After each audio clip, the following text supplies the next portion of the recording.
apologizing for being wrong. Oh. She only just misread, I guess, the fundamental issue of the last election, which wasn't like a prediction about who would win, which obviously I thought Kamala Harris would win. That seems very silly in hindsight, but she was involved in saying that Trump is not necessarily a fascist, that kind of deal. Francesca Fiorentini was retaliatorily fired from TYT for saying that the Trump administration was going to engage in throwing people into concentration camps, that he was going to be a fascist, all of that. So let's just play a little bit of Francesca's video because gotta shout out my girl over there on the Bitchuation Room. By the way, guys,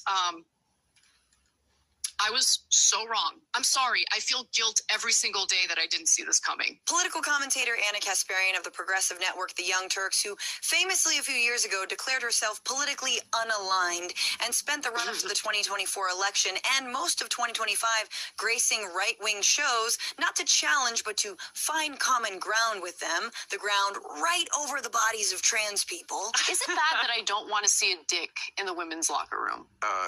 Is that bad? No. Anna is now having a bit of a come to Jesus moment and apologizing for not seeing all of the fascism coming and not rightfully calling Trump a fascist. By the way, guys, I was so wrong. I knew Trump was going to be bad. I didn't like, just because, when I hear the word fascist, I think of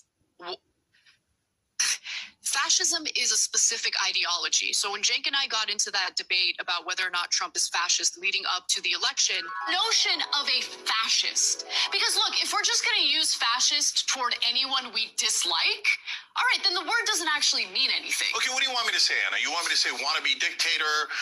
Sure, you can say wannabe dictator, but I don't even think he wants to be a dictator. Of course he does. That's what you do when you lose an election and you go, oh, I got fake electors and I'd like to terminate the Constitution and bring out the tanks and use martial law against American citizens and shoot protesters. I mean, if that's not fascist, then I guess the word just shouldn't exist. All right, Jay. But was he able to do those things? Pause it. I just love the idea that you can't.